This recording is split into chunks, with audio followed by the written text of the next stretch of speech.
All right, assalamu alaikum everybody. I hope you can hear. طيب أعوذ بالله من الشيطان الرجيم بسم الله الرحمن الرحيم الحمد لله رب العالمين والصلاة والسلام على رسول الكريم وعلى آله وصحبه أجمعين أما بعد. It's very interesting that we do a second session at Freedom at Nile. I'm your host, the Mindset Coach Dawood Waid, and it is good to have a small team to discuss with, but I want a lot of interaction. I'm happy. Thank you, Adil Imad, Yusuf Abdullah, all of you messaging very well. And you can unmute yourself because our team's a little small. So we can, always hear each other. We can speak to each other. You can absolutely keep your, cameras on as well.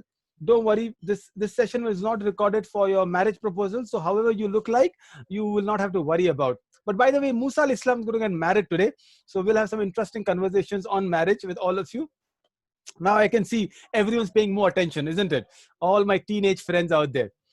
So when I prepared the session, they asked me what are your expectations from the session. I said, I'm very simple expectation that I have with regards to it. Hold on, let me switch on.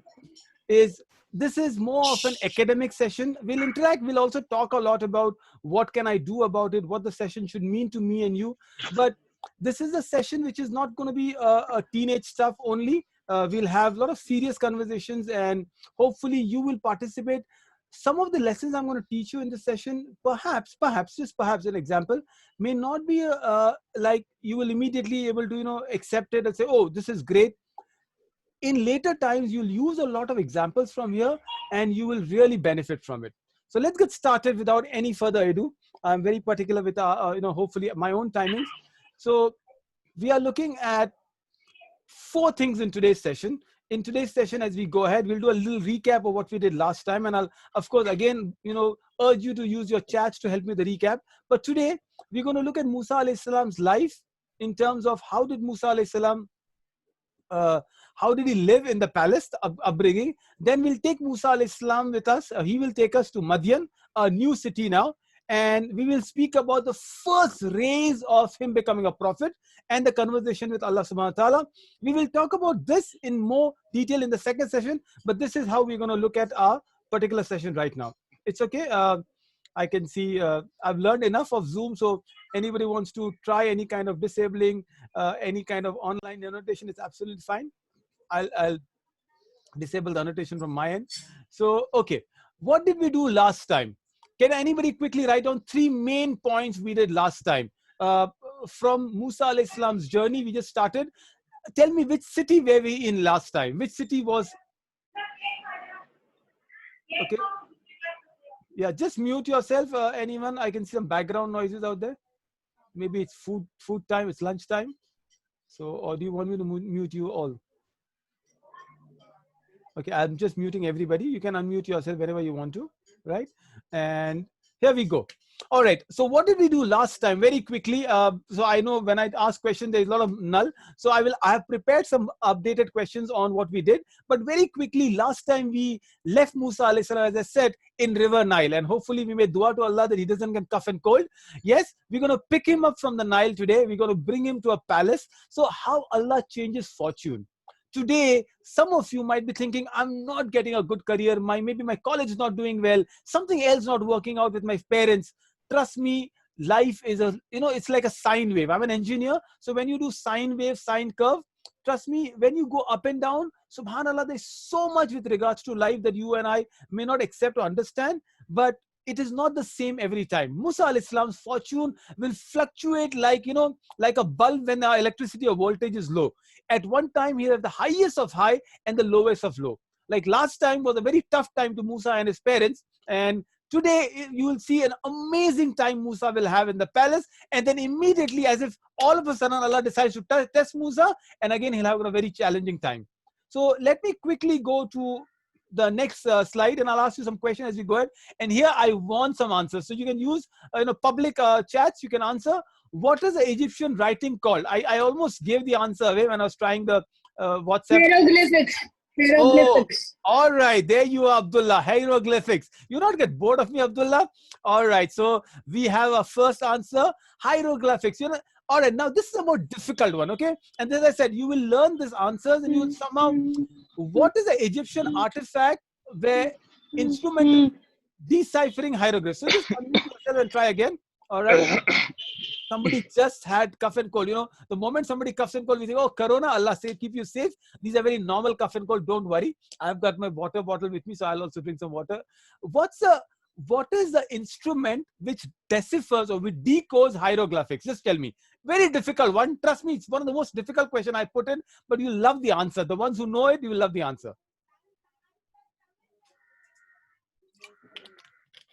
All right.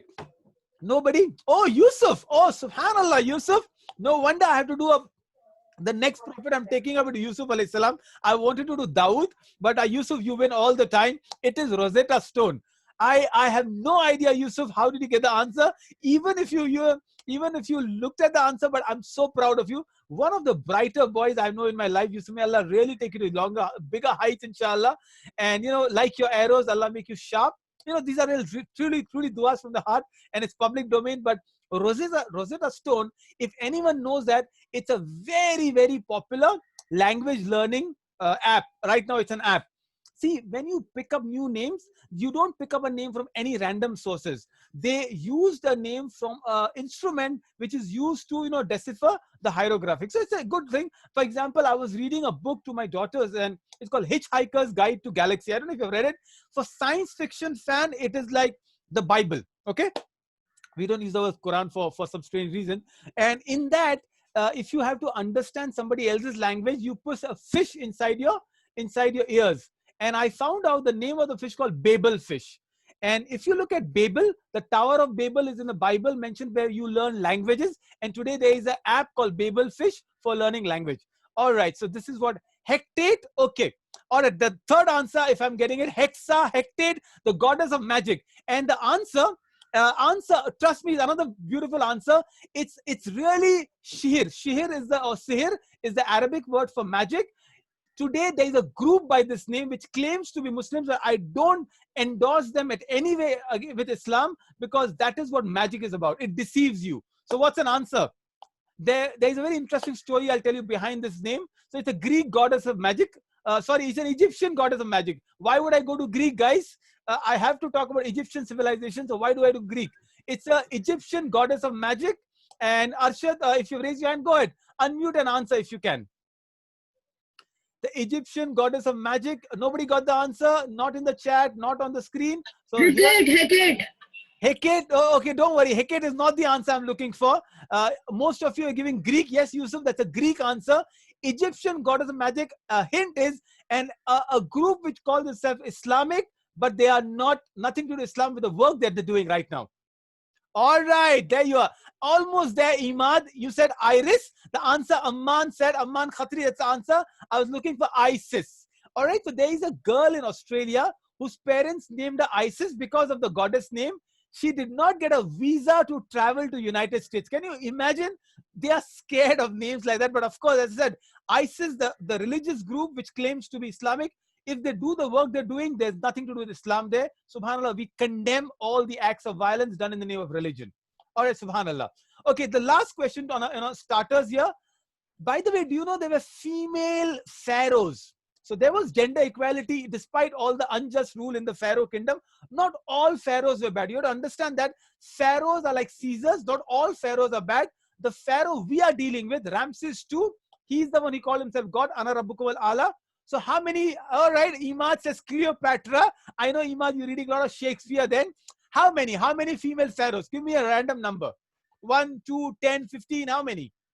Any number now. You can't get it wrong. Abdullah, try. Okay, Rahil says 4. I'm so happy when the answers come in. You know, it does not matter how many answers. Okay, 3. Rahil, 4 because of that marriage thing. You can marry 4. I hope, Rahil, you didn't think this way. Amman says 7, and that's the answer I was looking for. There were 7 female pharaohs. I don't know what's the female word for pharaoh. Any English literature guys tell me? Nabila, okay, there are 7 out there. Can you name 1 or 2? So I got Yusuf says Hatshepsut. Okay, that's the answer. I got Cleopatra as the answer. Give me one more. Any one more name. Good, interesting trivia, isn't it? Any other name that can come to you? Okay, this is like a difficult one. I'll let you Google search it. I'm okay with you Googling it, by the way, guys. All right, thank you, Ahmed. It's Nefertiti. Okay, Nefertiti or Nefertiti. It's Nefertiti. I think that's the way. And of course, Cleopatra, the most famous. I pulled up a picture of one of the female pharaohs out there. Can you see, you know, the grandeur, the, what do you call, the swig, or what do you call it? The Pepsi, they call it the swag that they have. The cheetahs as the hounds. You know, the Egyptian had a lifestyle that people in modern time will die for.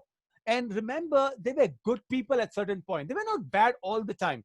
Subhanallah, some of the things I really admire about it is the belief in akhirah. They believed in a life hereafter. Today, a lot of modern day people actually deny a life of hereafter. Atheism is highest rising religion, or I don't know if it's called religion, in the Arab world. Do you know that?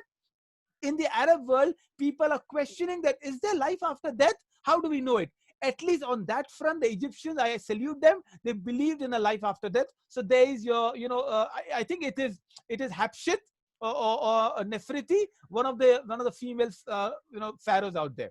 So this is the recap. Thank you so much. You charged me up with your answers. I'm happy about it. And a little quick comment. So how do we remember our forefathers? By the hieroglyphics, right? All the carvings they've done on the stone. How will a future generation remember us? Well, by these things on your right-hand side. And trust me, there is a poo emoji.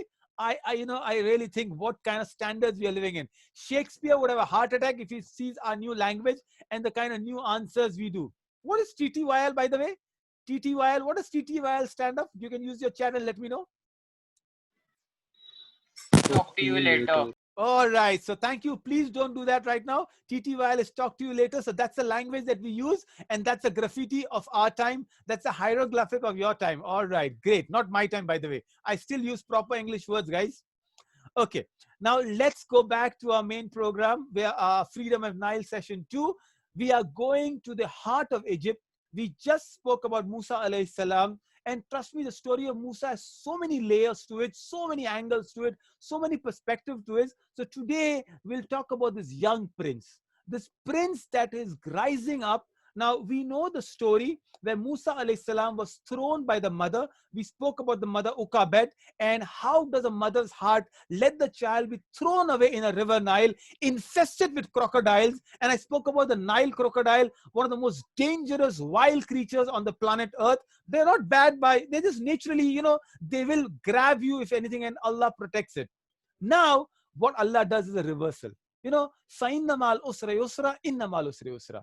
Allah subhanahu wa ta'ala will open doors after difficulty. After every difficulty, Allah uses the word plural ease. It's not one ease. After one difficulty, Allah says multiple level of ease. And look at what happens to Musa alayhi salam. Now, from a no man, from almost being an orphan child where his parents could have been killed, from being an abandoned child, he will grow up to be the Prince of Egypt. By the way, there is a Netflix cartoon called Prince of Egypt. They've done a great job. And, in today's time, some scholars are allowed the, if you see Arturul or Life of Musa alayhi salam, the series like that, it's a great series. So, Prince of Egypt. So, Musa alayhi salam is becoming now the Prince of Egypt, which is an amazing concept. Looking at what Musa alayhi salam, subhanallah, is going through.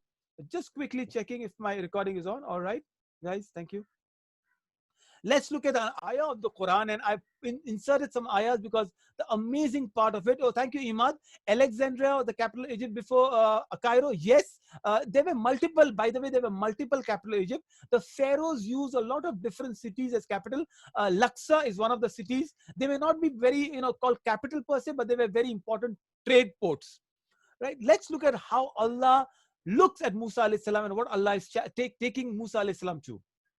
If anyone has have a earphones very high, the sound on the Quran ayah is very high. So please be careful. You'll get a little shock with the ayah of the Quran.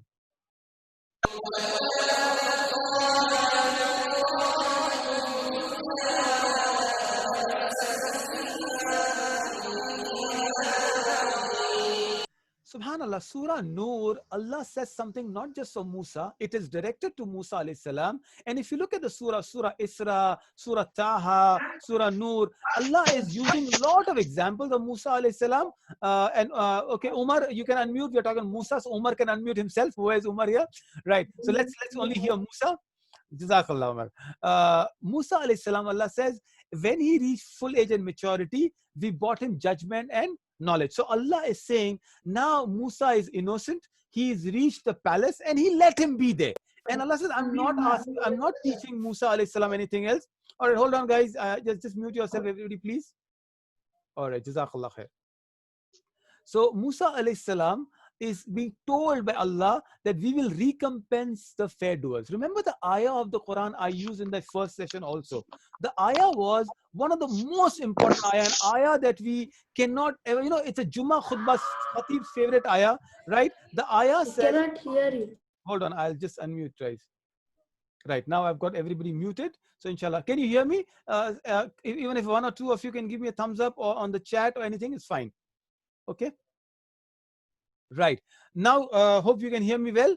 The ayah of the Quran that talks about fairness and adl. Barakallah feek. So Allah says, Inna Allah ya'muru bil adli wal ihsan wa ita'i dil qurba wa yanha al fahsha'i wal munkari bagh. So Allah says, ihsan and adl. So for Allah, iman, faith and justice are very important. Any religion, any community, any country, any nation, any tribe, anybody who does not deal people with justice, Allah will hold him to account. Allah will challenge, Allah will throw them out. And that is a warning to today's tyrants, today's nations, today's leaders also. So this is a lesson Allah is teaching us. And look at the way Allah subhanahu wa ta'ala did.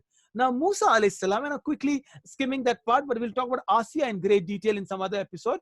But Asiya alayhi salam now saw her eyes fell on Musa and immediately she fell in love with Musa. As in a mother, all right? And this is also something that Allah puts it. There's so many children in the world. Why do mothers love their own kids? Oh, every, animal kingdom, the mothers, they can smell their child the way, we humans cannot. And this is again a rahmah from Allah. As a father, you cannot love somebody else as much intensely you love your own child. And this is strange. Like, why would you not do that? But Allah puts that love. That's a fitra. Fitra is a human inclination. And when Asya picked up the child, she said, and she was barren, or some said she had a child, Allah knows the best. But whatever the reason be, she said, I want this to be my child. And Allah did that. Allah made it possible for Musa alayhi salam to grow up like a prince in the palace. As I said, that is why I said Ramses #1 could be the father, and Ramses II was the Pharaoh who grew up to be Musa's challenger. Same age, same strength, same kind of hormones. They're growing up together. Allah alam, we had a long discussion with my father as well. Which one was it? But that's a point to be taken. But then now Musa is learning everything that the Egyptian would learn.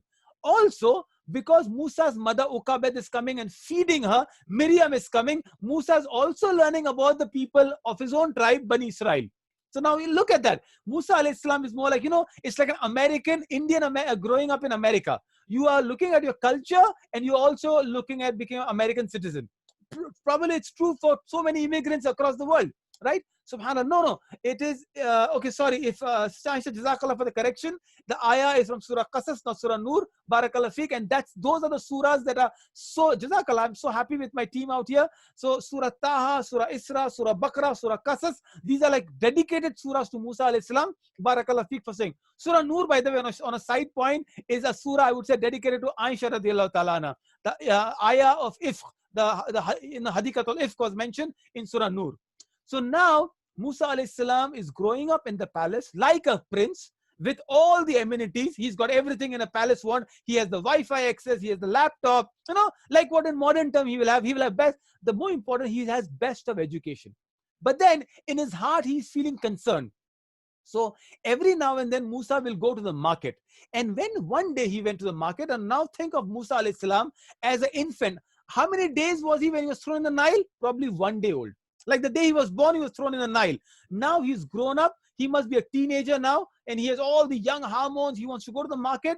And probably, let's say Musa is almost growing to the age of 20, 25, 30. Last time we did some calculation. He was 30 years when he left Egypt. So it could be possible Musa was around that age when he went to the market, and he's a full-grown man now, right? And Musa is, mashallah, anybody who wants to describe Musa, we'll talk about that in next episode. The best word to describe Musa would be tall, dark, handsome. Remember the word tall, dark, and handsome. Yes, Musa alayhi salam was black in color, as if the skin color. Subhanallah. And this is from the hadith of Rasulullah sallallahu alaihi wasallam. So he sees two people fighting in the market. And, one is an Egyptian, one is a Bani Israeli. And for that matter, he is an Egyptian. For the fact that he's growing up in the palace of Pharaoh, he is considering himself as an Egyptian. But the Pharaoh never considered him as an Egyptian. He's never part of their own tribe. So he just sees that two people are fighting, and this is Musa's nature. It's a nature of Musa to interfere. Rasulullah sallallahu alaihi wasallam one day said something very interesting, that I wish my brother Musa had remained quiet. We would have got more lessons from Khidr. But Musa could not help himself. By the nature, he is inquisitive. He has to pause. He has to question. He has to stop. So he interfered. He said, what's the matter? And he heard both sides. And he realized that the Egyptian was at a problem.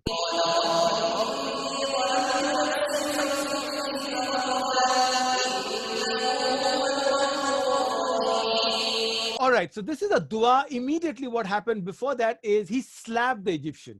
And imagine a tall, dark, handsome. The word dark doesn't appropriate here, but neither handsome, but someone tall, muscular that Musa was. When he slapped him, subhanallah, the man fell flat. He's like Muhammad Ali, perhaps one jab, and the man is flat dead. The moment he realized what he did, he killed somebody, right? Despite being a prince, he did not have the privileges. He did not have what you call the protection. He did not have immunity from the law. And this gave an opportunity for Pharaoh to hound him.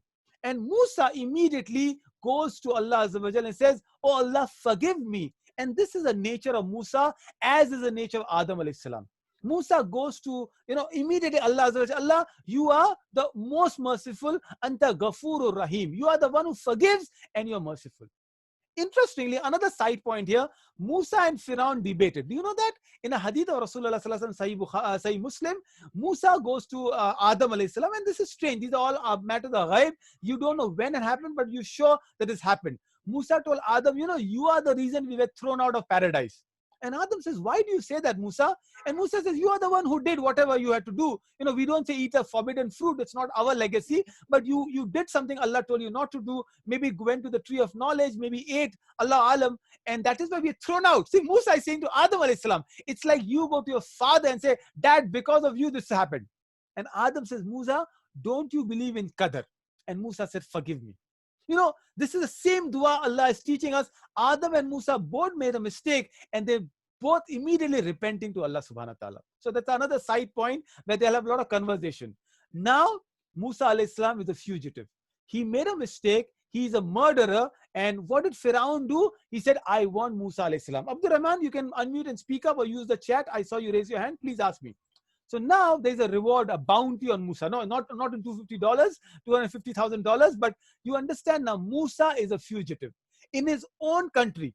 Look at the fluctuation again changing. Look at the land changing again. Musa was on a high. Yeah, he was the prince of Egypt right now. And now suddenly he's a criminal. He's a fugitive. He's running across. Subhanallah.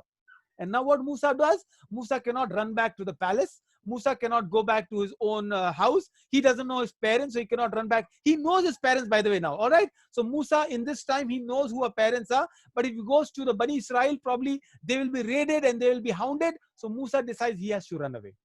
Are you all with me? Any questions so far? So here is what we are talking about. From crocodiles to scorpions. First time Musa's trials was he was thrown in the Nile. Now he will go to a desert infested with scorpions. Can I quickly go ahead and unmute yourself? What is that one lesson you learned so far? Go ahead, use your chat boxes so I can know that you're not sleeping in this lovely afternoon and you're with me at the end of the day. Quickly, just I want 1 or 2 chat answers. What is that one lesson you felt so far with life of Musa alayhi salam? All right, I can see some of you writing in the private. Go ahead, go write in everybody. It's okay. Or are we good to go? Can I go ahead? All right, Jazakallah, Ryan. I'm so Rayan, Alhamdulillah, Yusuf, both of you something beautiful. You said, as soon as you do something wrong, repent. Rabbik filli warhamni.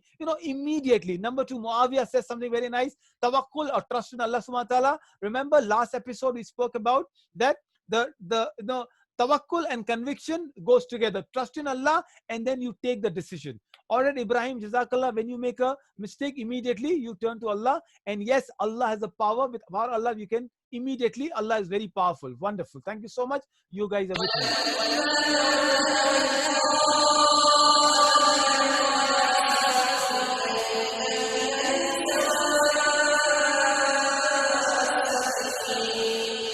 All right, Tayyib. Surah Qasas again. So this is entirely Surah Qasas that we are almost doing tafsir of Surah Qasas. And I told you earphones will be on very loud when the ayah comes in. Jazakallah Imad, very beautifully you read. Musa always wanted to help the oppressed or the suppressed. And that is his nature. Musa alayhi salam, even in subsequent time, you'll see he is wanting to help the one, somebody, Khidr killed somebody, Khidr put a hole, and Musa will always go back to it. Now Musa realized, if he goes to Bani Israel, the houses, the mud houses, he's creating problem for them. If he goes to now the palace, perhaps it will be prison for him. And Musa has read the story of Yusuf, right? He knows his ancestor. He knows Yusuf alayhi salam. He knows what happens when these kings, they don't like you, you're out of fear. Immediately, the next thing is you see yourself in jail.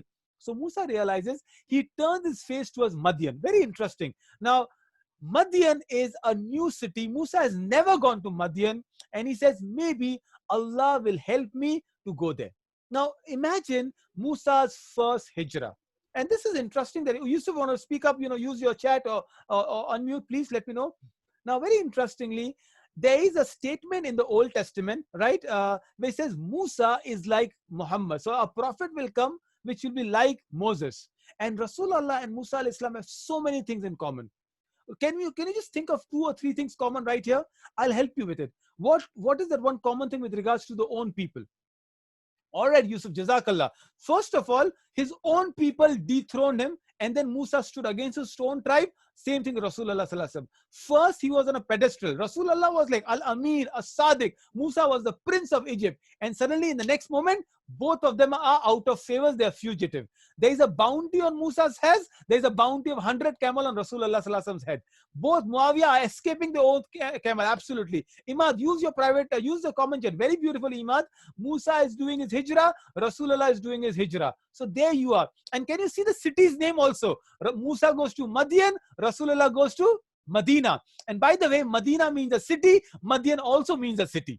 Interesting analogy, isn't it? We are talking about it. Yes, you become fugitive of the same person the same day, fighting another person the next day. Brilliant, mashallah. I'm loving the analogy you're giving, and that is what is happening to real life. If you say something against, if you tweet something, the very same people, everybody turns against you. It is the law of nature that we are talking about. The stories are so much us. There's a toy show called Toys R Us. There's another thing called Stories Are Us. We are the stories we tell ourselves. Right. So now look at a travel challenge. Subhanallah, imagine traveling in Musa alayhi salam's time. I was reading somebody's blog that in the corona time, somebody had to do a travel, and all the face masks where, your bags are being checked double, you are putting sanitizers in your hand, somebody, you're putting all those masks. It's difficult. It's so difficult. The taxis, you can't sit 5 people, 2 people, whatever it is. Now think of Musa alayhi salam. Now, it's not, when I did the seminar and I wanted to prepare yourself, I didn't want to just tell you the story you know already. I wanted to get into the character of the story. I want to understand how Musa is traveling. So here are some examples of Musa. Imagine you're leaving Egypt, number one, all of a sudden. Okay, so here's a question for you. If I tell you right now you have to leave your house, absolutely, you cannot come back. Musa did not know, but probably you're not going to come back for next 10 years of your life. What is that one thing you'll pick up from your house? Guys, quickly tell me. All right, when I say guys, anybody, brothers and sisters, use your chat and tell me you are leaving your house. All right, Afraz, food? No, please. You are just going for 10 years. How much food can you carry? Yusuf going to carry archery kit. Yeah, he's my Black Hawk. Oh, is it a Black Hawk? Hawkeye, Yusuf? All right, clothes. Nabiha, no. Money, not enough. Quran, Iman, it should be with you in your heart. Mom's love, that'll always be there, Nabila. Water, Adil, no. All right, think again. So these are your random answers. I'm okay with your answers, absolutely. Mobile, probably. Yeah, but money, probably, yes. But belief, Furqan, belief will be there with you in your house also. Think about things you can take which might help you out. Okay, Zubaida says credit cards, car key. You can't take your car, Abdul Rahman. You can carry the key with you all the time. Subhanallah. Now think of Musa alayhi salam. Now think of Musa alayhi salam, and Musa is living without even that. Umar, trust has to be with you. When I say the Quran, Rahil, a lot of you said the Quran. I like your answer, Sayyid Abdullah Camel. That's a more logical thing to take for Musa alayhi salam. But when you say something like trust or Quran, something intangible, I feel these should be part of you. I should know enough Quran to survive. I should know the trust is in the house, outside the house, it should be with me. Now imagine Musa cannot go back to his palace. He cannot even pick up like few of his clothes. He can't make a backpack. He can't take his laptop. He just have to leave all of a sudden. Number two, Musa cannot say goodbye to his own people. Harun is his elder brother. Remember we spoke about Harun alayhi salam, or Miriam, his sister, or the father, or the mother, Imran or Uqabet. Musa cannot even say goodbye to them. Or he cannot have them in the journey with him. Musa is all alone now. Number three, he was a prince. So, he was living in a lap of luxury. It was not like, sometimes it is easy if you're already living a life of struggle and you know that. But he was having a lavish kingdom. Probably as a prince, he would have 5 people around him to do most of his work. He would not have to, even unchange himself. There will be a bathtub with hot water for Musa alayhi salam, for all that we know. Now, he's completely on his own. Subhanallah, that is why skills are important. That is why you pick up your skills. Skills will not desert you, even in a desert. Wow, that's a nice quote. Okay. Then number 2, I calculated the distance from, let's say Cairo to Madian. Madian is somewhere in, the Arab area, looking at, Palestine area. Again, not exactly Palestine, in Saudi Arabia. Now, he's walking 1,000 kilometers on his barefoot. Sorry, Sayyid, he could not even take his camel. All right, Mavi, I'll answer your question. Firaun wanted to arrest his son for 2 reasons. Firaun already had the fear that somebody from Bani Israel will come and destroy his throne. Remember the dream we spoke about in the last episode? If you're not there, I'm repeating it. Firaun had a dream, a vision, and they all, looking at the legacy of Yusuf, so they believed in the vision very clearly that somebody from Bani Israel will come and destroy him. So he had the back of the mind, but when Asya said something, Firaun could not challenge. So we learned another lesson. Even if you're Pharaoh, if your wife says something, you can't challenge it. So how much power the wives have. Go and tell your mother, we really are on your side, not on dad's side. So even a Pharaoh could not refuse Asya alayhi salam, his own wife.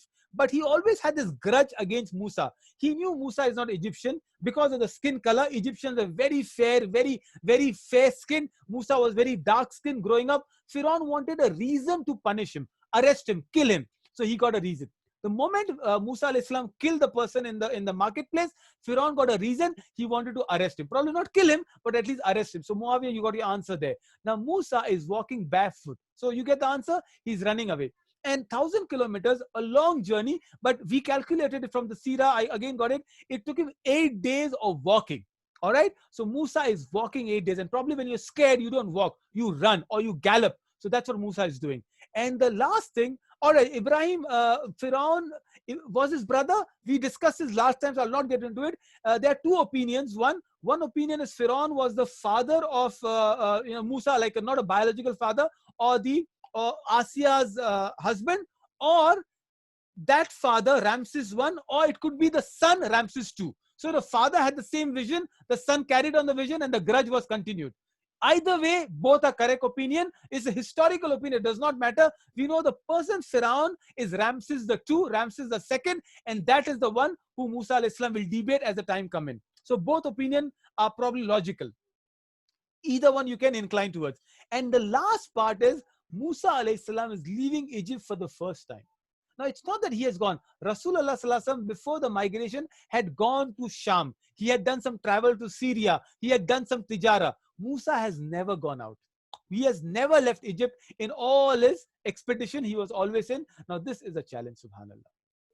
Now, I spoke about Musa alayhi salam and his conversation, and I spoke a little thing. So I wanted to add a hadith. This does not happen now, but I remember I told you Musa alayhi salam has this great stories associated with him. So there's another story of Musa alayhi salam, and by the way, this is Musa alayhi salam's first brush with, or rather a second or third brush with death, isn't it? Musa alayhi salam was thrown in the Nile, there was a brush with death. He is now fugitive, he's a brush with death. He's running in a desert with scorpions around, there's a brush with death. There is near death of Musa alayhi salam.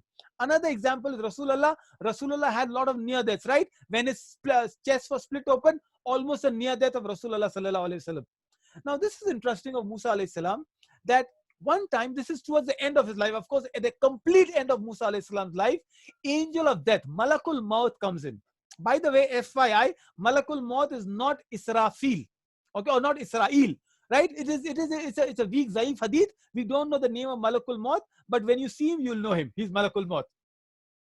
So that was a time when angel of death used to come as a person. Another hadith, now he stopped coming in. All right. So remember that. The angel of death comes in as a person. Musa does not recognize him. And these hadith look very weird in the first time. But I will tell you the answer why, how do we accept these and reconcile these hadith. So the angel of death comes in and says, "Oh Musa, I'm the angel of death and I've come here to take your soul away."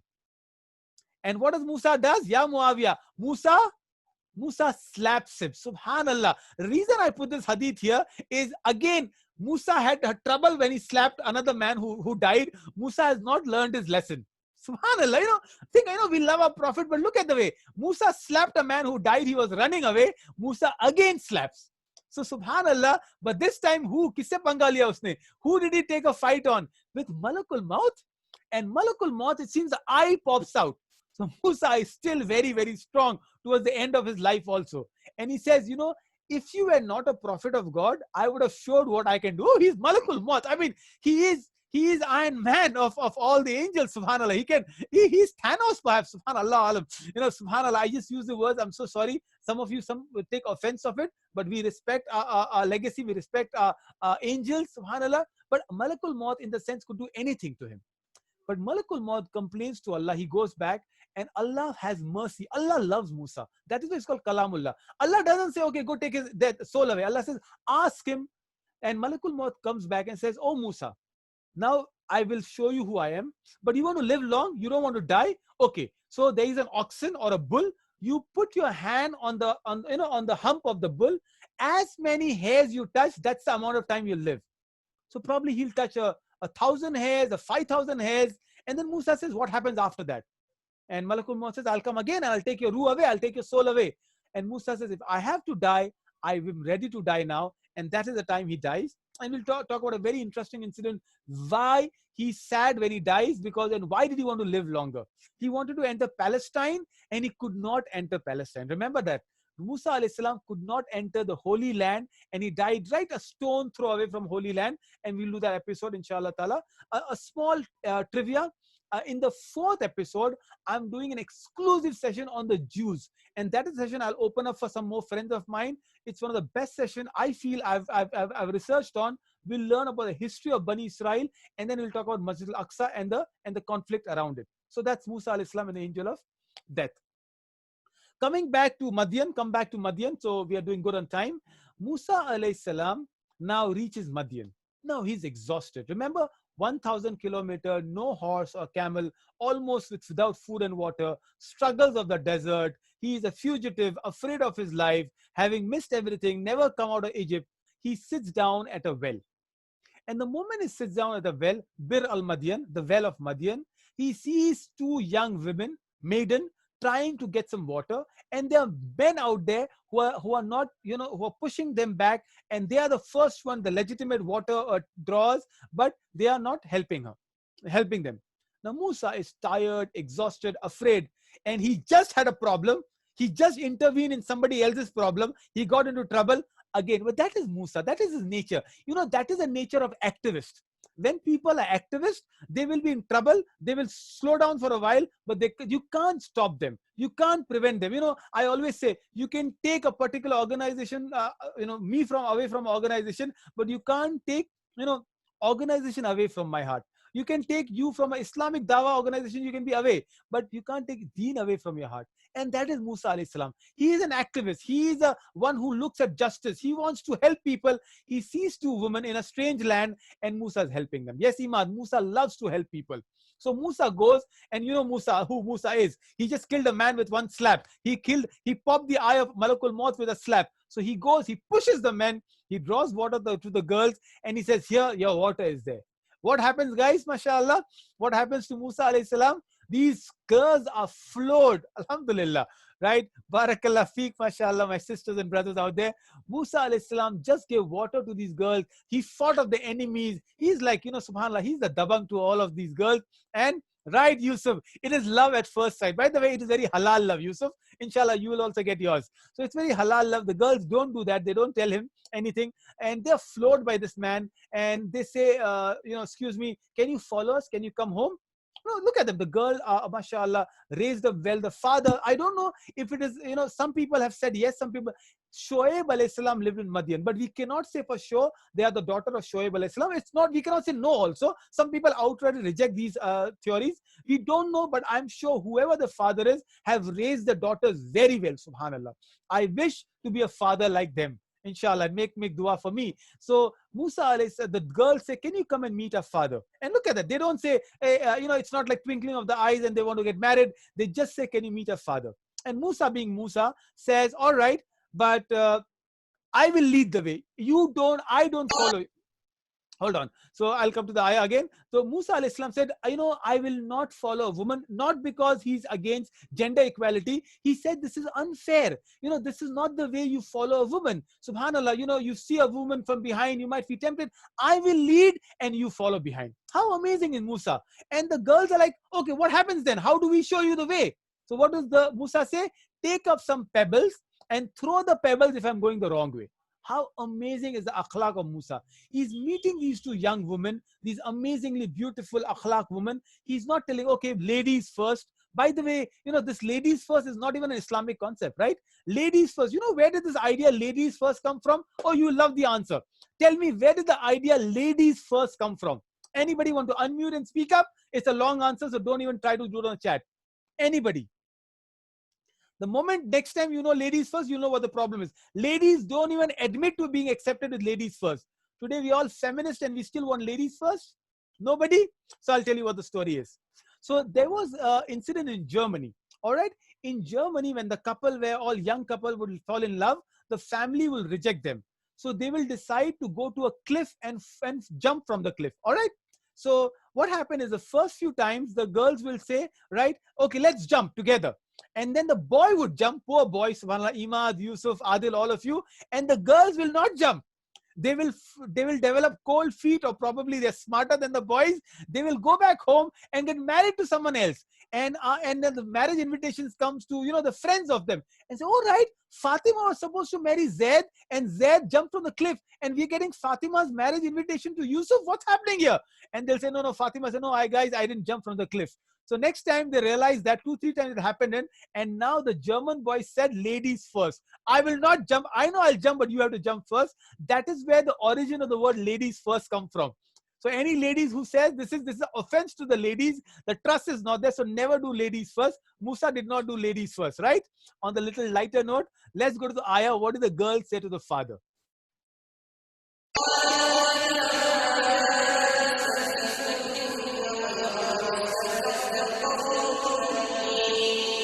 Subhanallah. Now the daughters are putting a resume of this man, and trust me, brothers, all those young boys and all the young, sisters or mothers who are very concerned about who to get married to, look at the resume that the girls put in. Strong and trustworthy. I have a great teacher in Dr. Shoaib Sayed, someone I really admire and love for his, attitude, the gentleness. And he said something very interesting. And as I said, this is not this Musa al Islam, it's also a marriage course now. He said, when we used to get married, and Dr. Shoaib is now an old man, probably in his 50s there. So he said, when we used to get married, the mothers or the in-laws would not ask, do you have a home? Ghar hai kya tumhara? Ladki ke naam pe ghar karoge kya? They used to say, how honest you are, and will you keep my daughter happy with you? And over a period of time, the husband and wife together bought their own first house. Subhanallah, that's a barakah of a marriage. So that is the reason, for all the mothers out there listening, for all the young boys out there listening, this is what I want you to be. Be strong, as if strong in your attitude, strong in your thinking, strong in the talent you have got. Don't be weak. Don't search for a job if you don't. Become an entrepreneur, and trustworthy. Trustworthiness is, be loyal to your wife. Make sure your spouse can touch your mobile. Make sure your spouse can ask you a question. Be gentle to her. The best thing is not love. Love doesn't last long. Trust me, it is rahma that loves long. I and my wife, one of the things I really tell her, it's not the temperature of the AC, it's the temperament of the person that makes good marriages. So you may not be compatible in every way, but that is what the daughter of, the probably Shoaib or the Madian, he said, Kavi al Amin. Musa alayhi salam was al Kavi, strong. And why Amin? They saw him. They saw Musa alayhi salam not following them. They saw Musa alayhi salam the way he fought with the people. They saw Musa not doing small talk. They saw Musa not flirting with the girls. And they said, like, father, this is a great guy. And the father decided that I would rather want this man in my farm, but halal way. So he got them married. And the marriage condition was, he will spend 8 years there. He'll spend 8 years and get married to one woman. It was allowed to marry two sisters at the same time in that Sharia, not in our Sharia. So he got married to both the girls. Now, subhanallah. So, this is one of the best examples where the son-in-law comes home and the son-in-law stays with you. And this is a very common practice in some of the places, especially Kila Karai or some places in Kerala, where the son-in-law comes and stays there. Alhamdulillah, I love the practice, but I'm not for it. I've got 3 daughters. I'll rather let them go away. Okay, so Musa alayhi salam stays with his family, now with his own family, for 10 years. All right, what do you want me to repeat? Abdullah, tell me, I'll repeat that. And this is also being recorded. I'll share the entire recording with you. Now, this is very interesting. Musa alayhi salam gets married to an Arab woman. Madian is in Saudi, right? Somebody just added to me. So Yusuf can check where exactly Madian is. I'm good at geography, but I've lost this track of the city. So subhanallah, Yusuf, remember, Musa alayhi salam is a Bani Israeli. He is speaking Hebrew in his family. He grew up in Egypt, so probably he's speaking not Egypt. He's not speaking Arabic right now as a dialect, because Yusuf alayhi salam came in, so he knows Arabic for sure. He's also speaking a language out the Pharaoh speaking, but now he's marrying an Arab woman. Very, very interesting how Allah puts it. Very similar to Ismail alayhi salam. When Ismail alayhi salam and his mother were all alone, a tribe comes in. Can you tell me the name of the tribe? A tribe that they offer Zamzam water to, and Ismail gets married in the tribe. What's the name of the tribe? Quickly, guys, I want the name of the tribe. Oh, Jazakallah, Nabila. Sister Nabila said Jurhum. That's the tribe we're looking at. So this is very similar to that story. Musa is marrying an Arab woman. So now when you get married, what happens? Okay, Musa has learned 3 different distinct culture. He was in the palace. Now he's a nomad. And now he's living a life of a desert man. Musa is in, okay, Jazakallah. So it's in Al-Bada or Al-Badr. So Musa is in Madian is in Saudi, and probably a place where similar to that. All right. Now Musa is getting a complete cross-culture example. In palace, a nomad who's traveling all across, and now a desert culture. Wonderful, isn't it? That's the story of Musa. Take a break, 30 seconds break, and I'll come back. I'm not going anywhere. I'm just getting up. I want you to get up. We have got 15 minutes and we'll do the story Musa. We'll hopefully bring Musa back to Egypt. We'll not leave him in Madian for too long.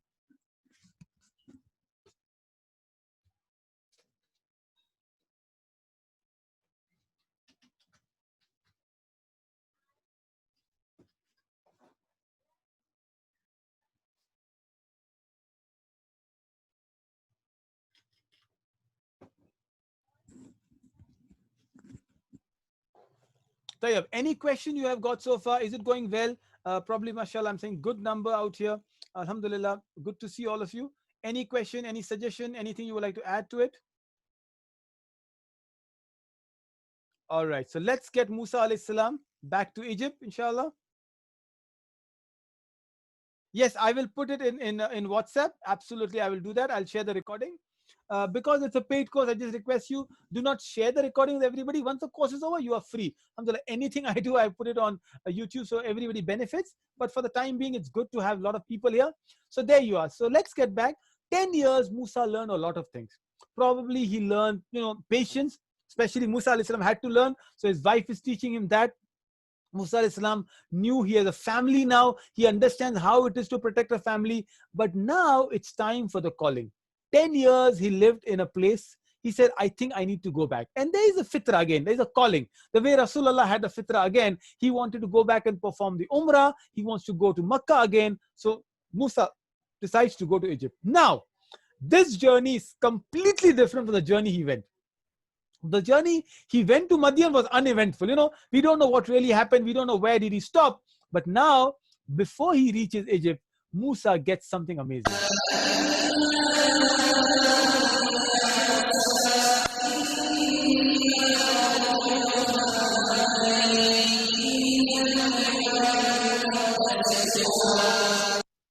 All right, now Musa's Iqra moment. Now, as Musa is going, and we do not know for sure Musa takes his family or with him or he's going alone. But now we know we should know for sure Musa's family was there because he says, let me go. He saw a fire, right?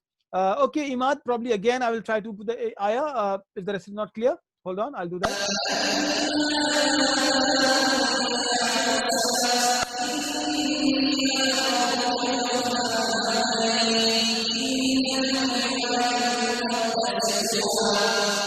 Now, Musa alayhi salam tells his family, stay here. We want some warmth. So, it must be very cold, chilly winter evening. It's a desert, by the way. He sees a burning bush. He sees some fire. And now, as he reaches the fire, very strange fire, a voice calls out, Ya Nudiya Musa. Oh, Musa. And Musa is scared. And subhanAllah, you will see a lot of time Musa will be scared. And I will talk about that scary, the Musa being scared in the time when he, we'll talk about it in a little while from now. And there is a voice telling to Musa, Musa, remove your shoes or sandals rather. You are in a very sacred place. Right? This is, some say, the Wadi of Sinan. There he got the first of the, or Wadi of Fuwa. Right? SubhanAllah, it's a Sinan valley or Tuwa. Tuwa is more like a pure. And we know from a lot of cases where, subhanAllah, Wadi Sinan is what the word is used. Wadi Tuwa is the word used, subhanAllah. And now Musa is asked, what is in your hand? What, Musa, are you holding?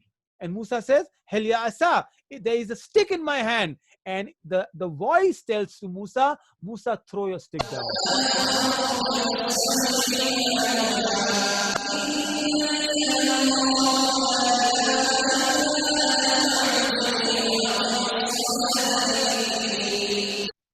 I love the ayahs. I love the ayahs. Yeah, Rahil, mashallah. Rahil wants to throw the stick. Hold on, Rahil. Let Musa alayhi salam hold it for a little while. Let me explain that and we'll throw the stick anyway. Now, Musa is confused. Musa alayhi salam is like, ya la takhaf ya Musa. And you'll see Allah will use this over and over and over again. Musa, don't be afraid. Musa is scared so many times. Musa killed a man, he was scared. Musa runs to Madian, he's scared. Musa has a stick, he's scared. Musa sees a stick as in a voice speaks to him, he's scared. Musa alayhi salam meets to Pharaoh, he's scared. Yet being scared is not, they say, being afraid does not make you a coward, right? Right? Fear is not the absence, or courage is not the absence of fear. Courage is not the absence of fear. It's okay to be afraid and yet you do it. That is what strength is all about. Courage is being afraid and still you do it. And that is what Allah is saying. Allah says, Musa, I am your Rabb. Ana, Allah, Alna. I am Allah. I am speaking in first person to Musa alayhi salam. And now, subhanAllah, Allah subhanahu wa ta'ala gives him 3 lessons. Subhanallah, look at the ayah. First 3 lessons Musa get. Allah doesn't say, Musa, hold on, I'll tell you something better. Hold on, Musa, you will become a prophet, you'll get a Bani Israel. Allah subhanahu wa ta'ala says the first lesson is about Tawheed. It does not matter to Allah subhanahu wa ta'ala. For Allah, the lessons begin with Tawheed, monotheism. Shaykh Uthaymeen rahimahullah used to say, teach your children Tawheed before Tajweed. And I love this, subhanAllah. He said, teach your children Tawheed before Tajweed. Even before they approach the Quran, they should know where Allah Azza wa Jalla is. Allah is Al-Wahid. Allah subhanahu wa ta'ala is above his arsh. Allah is watching you. As-Sami, Tawheed. The second thing is Salah, as an ibadah. Subhanallah, you do not know if Musa was praying, but one of the hadith of Rasulullah sallallahu alaihi wasallam, when he went for Mi'raj, he saw Musa in his grave. Before, Mi'raj will be Isra. Isra is where he went from Makkah to Masjid Al-Aqsa, and he saw Musa in the grave in the Palestine where he's praying. So we do not know if it's prayer like us, like Allahu Akbar, but ibadah. And the third thing is Akhirah, the day of judgment. And these are what Allah is asking you. The very purpose is based on this. Allah Azza wa Jal says the purpose of your coming, the very idea of creating us is وَمَا خَلَقْتَ الْجِنَّ وَالْإِنسَ إِلَّا لِيَعْبُدُونَ, and this embodiments what budun is. It embodiments what worship is. Tawheed, ibadah, and akhirah. So now let's go back to the moment where you want to throw the stick. So let Musa alayhi salam throw the stick.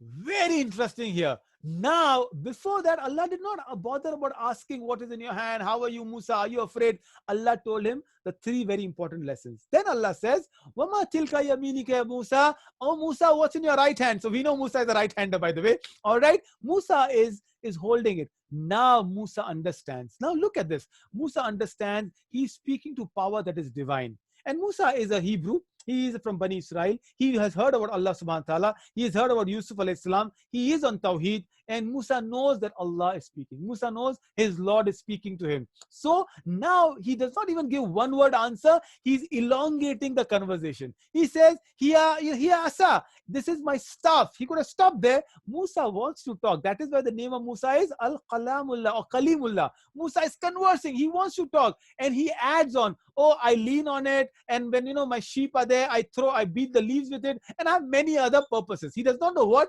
but he wants to just have the conversation. I love this conversation. It is like when your daughter comes to you and they have no purpose, but they want to just elongate the conversation because they want your company. Musa alayhi salam wants the company of the Rabb. Musa alayhi salam wants to talk to Allah subhanahu wa ta'ala. And now what does Allah tell him, Musa?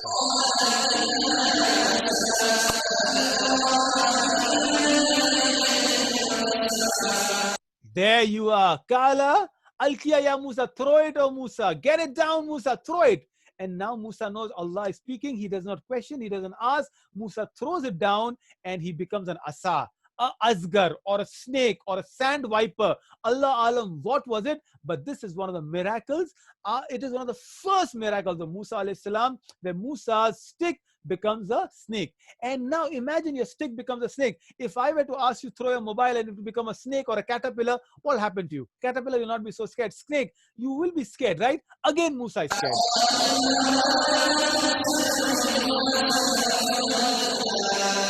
Now Musa is scared and Allah says, grasp it. What are you talking, Allah? My stick has become a snake and can I hold a snake? It is scary. I don't know, some of you, even if a lizard or a butterfly you're scared to touch, Musa is asked to hold a snake, and this must be Allah's snake. It must be like a really dangerous looking snake here. And Allah says, pick it up, it'll become a stick again. Again, fear. Musa is afraid, but does Musa do it or don't do it? Boys and girls, brothers and sisters, you may be afraid to start an online session. You may be afraid to go and approach somebody for a business idea. You may be afraid to tell somebody for a favor you need. But that is what courage is about.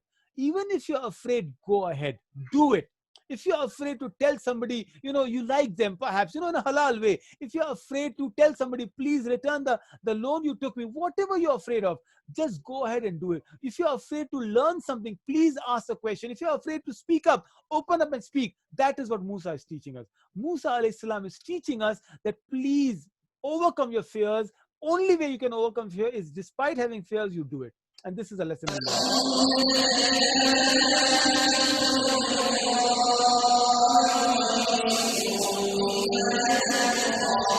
Now we are really running out, mashallah, of time, but I'll just take a few minutes. Now there's a second miracle of Musa alayhi salam. Baida is like, white shining thing. The second miracle a lot of us do not know. Allah says, Musa, put your hand in the armpit and show your hand out there. And this is like a flashlight. Now look at Allah Azza wa Jal. There is a symbolic method that, the flashlight is like, it will show you the guidance. I am the Huda. I am giving you the guidelines. And also now you have a family with you, Musa. You might need the guideline. You just came for the light to me. I am giving the light to you. Look at the way, there is a hadith that I love, one of my favorite hadith, which says, if you, the guman, whatever you think of Allah, Allah will become that for you. So Musa wanted light, Allah gave him light. You want protection from Allah, Allah will give you protection. You want risk from Allah, Allah will give you risk. You want, you want Allah to answer Al-Mujib, Allah will return back to you. Whatever you think of Allah, Allah is that for you. And then another hadith, you take a step, Allah takes 10. You take 10, Allah walks. You walk, Allah runs to you. Well, I mean, look at a Lord that is responding to you, a Lord that is answering you. And that is the second miracle of Musa alayhi salam, where he's getting an answer to you. Now, subhanallah, Musa is making a dua to Allah subhanahu wa ta'ala. I don't know if it's this time or immediately, but most of the people, I'm adding the sequence of it. It's the most famous dua we started our first session with, and we're going to add the dua again.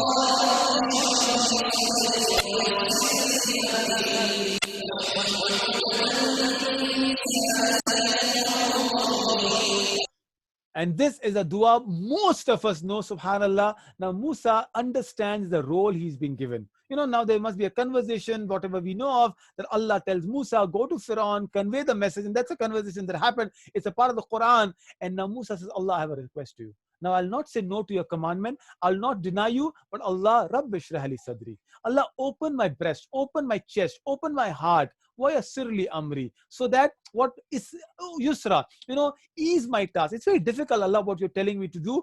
I have to go right to the head of the army of the kuffar, the Dajjal of his time, and you wanted to convey a very polite message to him. So wayassirli amri, make it easy for me. Wahlul uqdatam min lisani yafqahu qawli. And Allah subhanahu wa ta'ala, I have some impediments in my speech. My speech is little dialect is bad. And some people say this was because when Musa was a child, he picked up a coal and he put it in his mouth. Allah alam, it's a Bani Israeli riwayat, but he had some, as we say, totlapan. He could not pronounce some words clearly. So Musa says, Allah, help me with my speech, make it easy, not just in the physical way, but wayassirli amri wahlul uqdatam min lisani yafqahu qawli. So what I say, they understand. How amazing this dua is. This is one of the most polite way of asking Allah Azza wa Jal, Allah, give me victory. Allah, give me strength. And this is what I do. For me, one of the things I ask Allah subhanahu wa ta'ala, and I remember my Ramadan duas, is Allah, give me purpose. Allah subhanahu wa ta'ala, because there's nothing better than purpose in life. Like, you want a purpose, and this is the purpose Musa alayhi salam got. Right? So here we are. And then the dua continues. So let's continue the dua, and then we'll end up with this dua.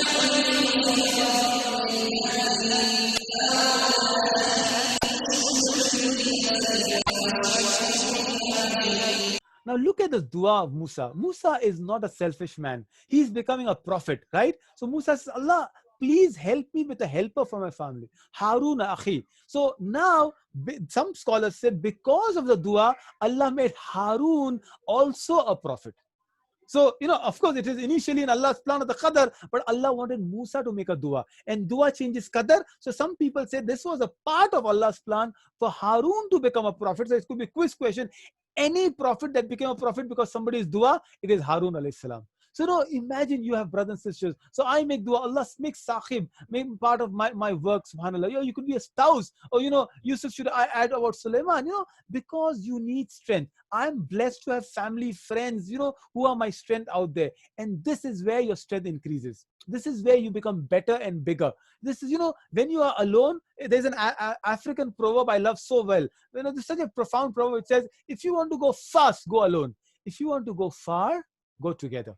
And truly, Musa wanted to go far. He didn't want to just go stop gag, make a pitch talk, do a dawa, put it in the tick mark, put on a YouTube, make a Twitter handle, did dawa to Fir'aun, get lost, over. No, he wanted to convey the message, save his people, go settle down somewhere, probably make dua for all the people of Egypt also. And that is going very, very far.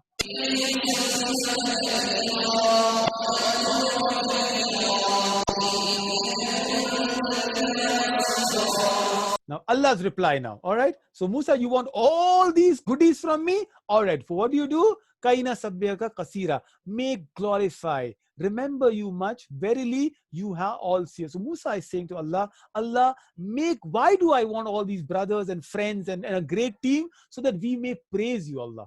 We want to praise you, remember you, and remind ourselves that you are a Basira, you are always watching us. Remember, whenever you're down, whenever things don't go well, this is one of the du'as and one of Ibrahim alayhi salam I really love so much. We know that after we have done all of it, after we put all the eggs in the basket, we ask Allah, Allah protect it. Let the chicks hatch out of it, because we can do so much. The rest of it is all, actually everything is in your hands. So you are protecting us and help us around. So this is the end of the session I wanted to take you to. Hopefully this is exactly the time we've got. I will let you, Barakallah Feek, Yusuf, inshallah. I would love to have your feedback, comments. We'll open up the session to have some of your pointers coming in. But today was a very emotional session where Musa now is alone. He left alone. He got a team now and he's going back to Egypt. So next week we'll enter Egypt. Make sure you apply for your visas. So we're going to enter Egypt, inshallah ta'ala. And hopefully you enjoyed. Any question, any suggestion, we can take a couple of minutes, a couple of questions here. And then hopefully we'll see you all again next week, inshallah ta'ala. Are we good to go? Are we done? Barakallah Feek, sister.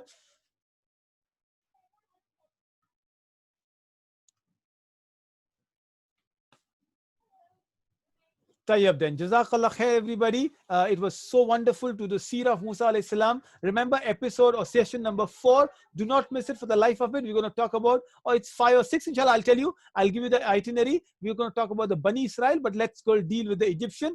And Jazakallah Imad, Yusuf, Adil, Nabila, everybody, Abdur Rahman, for all the lovely comments and feedbacks. Inshallah, see you next week. Signing off. Assalamu alaikum wa rahmatullahi wa barakatuh. Subhanallah wa bihamdi. Subhanakallah wa bihamdika. Ashhadu an la ilaha illa anta astaghfiruka wa atubu alayk.